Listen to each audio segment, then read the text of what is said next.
Hi, everyone. I am really grateful that we are all back together again to start this wonderful new 2021-22 school year. It's been a long time since we've all been together in the same place, coming off of a year of hybrid and virtual learning.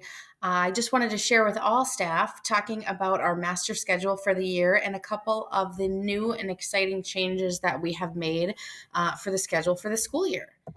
So the first thing that I wanted to share with you is we will have a little bit different of a bell schedule than we've had in the past. As you notice, we have the same schedule on Mondays, Tuesdays, Thursdays, and Fridays. The school day starts at 7:55, ends with 3:06.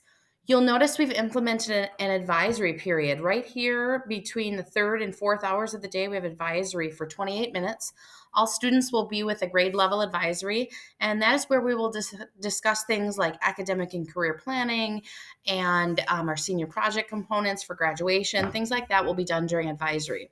And then notice as we get into the fourth period class, each of the fourth hours is going to be attached to a lunch. So students in fourth period will either have A, B, or C lunch, and it will be listed on their schedule.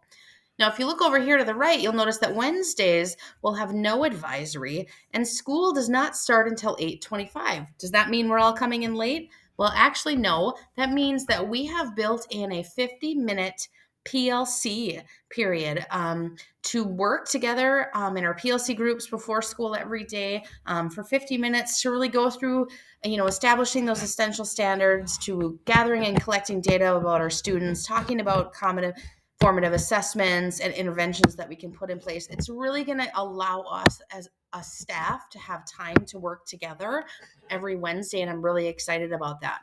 You'll notice that school starts at 8:25, and then after that, the morning periods are a little bit shorter. There's no advisory, and then once we hit fourth hour, everything is going to be exactly the same for the remainder of the day. So looking forward to that new time on Wednesdays to work together with our PLCs. Now, for the rest of the staff, I know that most of you understand kind of what Power School looks like. That's our student management system. But I wanted for our new staff to talk about what happens when we're trying to find a student's schedule. We all know what our schedule looks like, but oftentimes students or parents come to us. We're maybe looking for a student at a different period, trying to connect with them. So we need to understand how this works. You'll notice here is a teacher's class list. This is one of our guidance counselors, actually, that just has a few additional classes.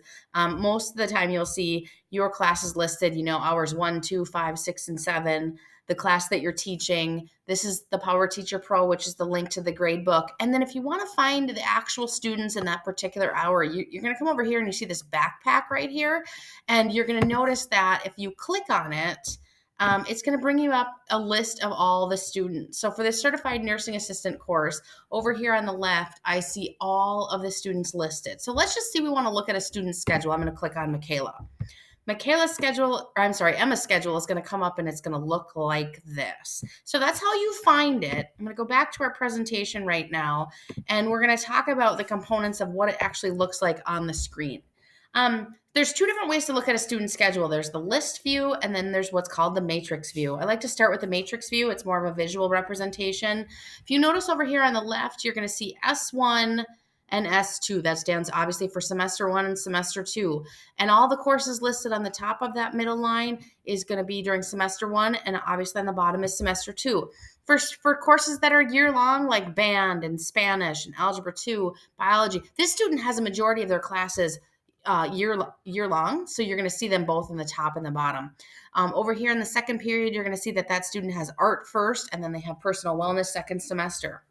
Occasionally, you'll see, based on the student schedules, is sometimes they might have algebra fourth period, first semester, and then it might switch down to sixth period, depending on the electives that the students are trying to take and when they're offered. You might notice that shifts around. That's the work of our guidance counselors, making sure the kids can get as many of the classes that they want in on their schedule. So this is the matrix view. And then you notice here under the AFT, that means after school, something not actually happening during the school day. Every student's going to have a senior project component. And then any activities, clubs, academic teams that the student's involved in is going to be listed here as well. So you see this student is in SHS Harvard Model UN. You might see a sports team. You might see senior mentor, National Honor Society, things like that. That's where it'll be listed over here in the AFT category. This is another way to look at it. This is what's called the list view. Right over here on the left, you're going to see the class period and then whether it's semester 1 or semester 2. So notice we've got first period, both S1 and S2, that's going to have band. If you go down to second hour, you're going to see that the student has art with Miss Francisco all the way through the end of the day. We're going to see that advisory is listed right here. The student has Mr. Bachman for advisory. And then you're going to go down to that fourth period. Remember I said every fourth period has a lunch attached.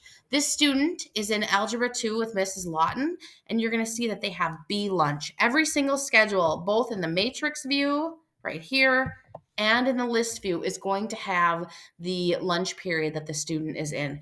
It's a great opportunity for you to necessarily understand your own schedule, but also the schedule of the students in your classes. Sometimes parents ask. Sometimes we're trying to find a student during a different hour, maybe during our prep period, because we're trying to connect with them for some additional tutoring or to make up some additional work. So I just wanted to go through this overall overview of what our master schedule looks like, and obviously our new bell schedule as we begin the school year. So look forward to a wonderful year. Please let me know if you have any questions or if you need clarification on anything that was talked about today. Thanks.